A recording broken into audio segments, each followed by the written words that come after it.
我们都知道原神是个难度不高的游戏，今天咱们直接拉满难度，也就是挑战角色全程1点血通关原神。这次是把原神换成魂游，享受其低容错率的折磨。说实话，我产生这个挑战念头的时候，我就已经感受到了应该会非常痛苦，所以咱们再加点难度，我将在禁止所有盾的情况下完成这个挑战，这才叫享受。好的，让咱们正式开始吧。第一件事，咱们先把神像的自动回血关闭，毕竟咱们得控在1血，神像的回血可以说是完全没用。控在1血的方法只能靠草鸡火烧。然后这时候发现一件蛮蠢的事情，我这已经是只有1血了，结果我忘记了前期任务是会给角色经验的，所以我好不容易扣到的1血又没了。角色升级直接回满血，是求救人。咱们直接快速过渡到抽卡环节。新手持女仆是没用的，咱们这是进了任何的盾，这样也包括了女仆的 E， 咱们还是直接抽普池，也是毫无收获的一击，2把武器都暂时没啥用。这时候找到一种有效快速扣血的方法，就是利用这里来下落攻击，这个地方算是老 bug 地点了。接下来是咱们的第一个秘境战斗，打怪的时候一定得纵观全局，咱们角色吃不下任何攻击伤害。第一战是比较顺利的，让我没想到是接下来凯亚秘境我就卡住了。这正常是用凯亚铺冰，但是使用的凯亚不是1血，咱们是不能使用的。那么我似乎真的没办法过去了，难道该挑战就这么夭折了？我还尝试了少女跳跃能不能过去，很可惜就差1点，咱们角色也因此团灭了。既然少女体型差一点点，那么我打算先获得丽莎，成女体型应该能直接跳过去。但丽莎秘境同样有雷方杯，而丽莎适用也是满血无法使用的，所以只能逃课。逃课方法正在这一处虚空，然后从虚空跳到另一个平台，这样咱们就绕过了雷方杯的解密，可以直接获取丽莎。我又回来了，这次尖刺可拦不住我了，直接跳跃就能过来。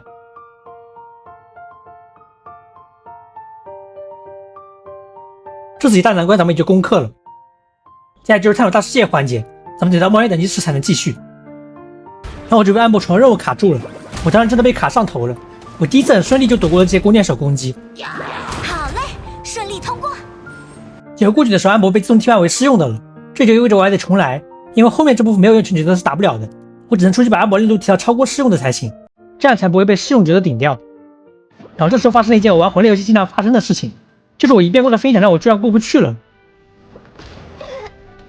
我现在才发现这个躲弓箭手真的有点难度的，我在这里也是挂了半个小时，导致我彻底上头了，就那种感觉很简单，但就是会被一箭射下来。不过最后还是成功拿下了，也就多死了几次嘛。这大这探索也得多注意，像我这想去开礼月锚点，我一路上死的次数真的太多了，其实死倒是无所谓，但人生的卡1血真的太麻烦了。最后终于升到了10级，剩的时间希望能出个角色。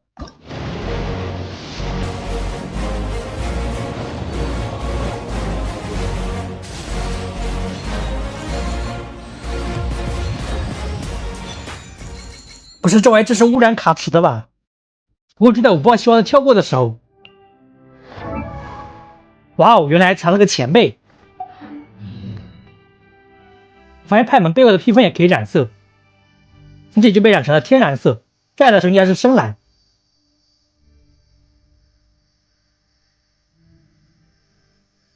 发现潜在威胁，直接击杀。虽然被野猪干掉有一个成就。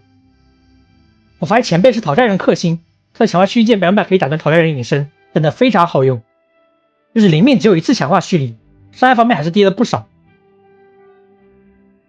其实单个怪难度就不高了，最怕的还是小怪扎堆，这点和魂类游戏是一模一样。像这里打个小宝轻轻松松，反而是3区有人把我锤死了。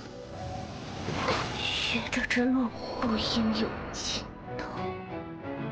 很快咱们的冒险等级又卡住了，这次需要从13级到18级。我发现法鲁山大招无敌灯也好短，这样都能被打死。忍容我，非礼不许周转。话都没说完就被锤死了。我现在觉得大招无敌灯都很短，就导致了我后面基本上就不打放大招了。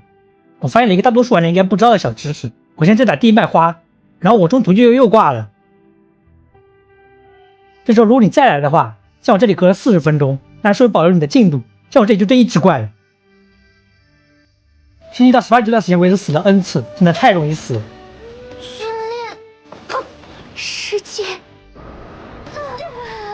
今天的10级的死亡和2小时45分钟，我终于升到了18级。就在我以为一切都安稳的时候，接下来才是真正的破防时间。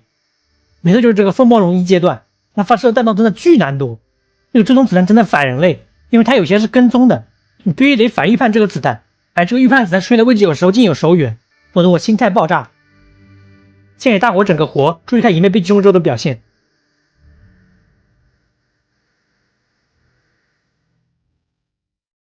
然后我就被击飞了1个半小时，这1个半小时我就反反复复挑战这关。你需要读5分钟左右的弹幕，期间一旦被击中一下就得重来，而且还得抽空打分圈。进入分圈加速期间运气还不能太差。我有一次就是弹幕直接刷在了我脸上，直接就是秒杀。最气的是追踪子弹和战子弹有时候会一起，直接把人给夹死了，这让我想起了玩一些东方游戏。我就终于通过了这关，后面讲真人战斗就很简单了。这次门的主线也就算完成了。再次回看这段剧情，我才发现派门原来还能被冻结住，直接变成了一个大冰块。走到主线之后，咱们得从19级升到23级，这段时间打算做点任务，这是我目前最冤的死法。小声点，我正在打猎呢。也就是被剧情里面的火堆蹭到了一下，直接让我强制死亡了。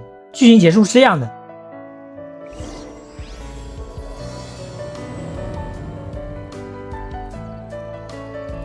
我发现我这个号的须美是能开活动的，可以让它须美程度在进入花神淡季，都有各种各样的装扮。那么我在想，我做到须美主线的时候，这些装扮还会在吗？我也想它应该能连过2个生日。别忘了，因为它的攻击有的是无视闪避的，所以咱们可以拉开距离慢慢打，就知道蓄力回旋是无视闪避的。剧情里面只需打到转接带即可，它会自动进入剧情杀。我发现如果你先过分担主线，这段剧情是会有语音的，就那个我给你磕头了，磕那个。但是我这边提前来的分担，它会少这一段的语音，我也不知道原理是啥，只能说非常神奇。我遇到了我最不想遇到的原魔，也就是流血狗。在进入那之前，咱们必须得先过这一关，否则连门都进不去。为什么是最怕的原魔？因为他们小爪子一抓，我全队都得团灭。这个流血效果可以持续到把我全队都烧死。最后24个小时终于到了23级，那么咱们的门的片是彻底结束了。最后做个小总结，这是我目前所有挑战里面最耗时的一期，光是门的完结就花了13小时31分钟，也是总共死亡次数多达83次，完成我这个挑战能死我正常玩1年的量。这是我目前的角色库，这是武器库。好的，我是邱明山，视频出手不易，求大家求关注呀，我们下期再见。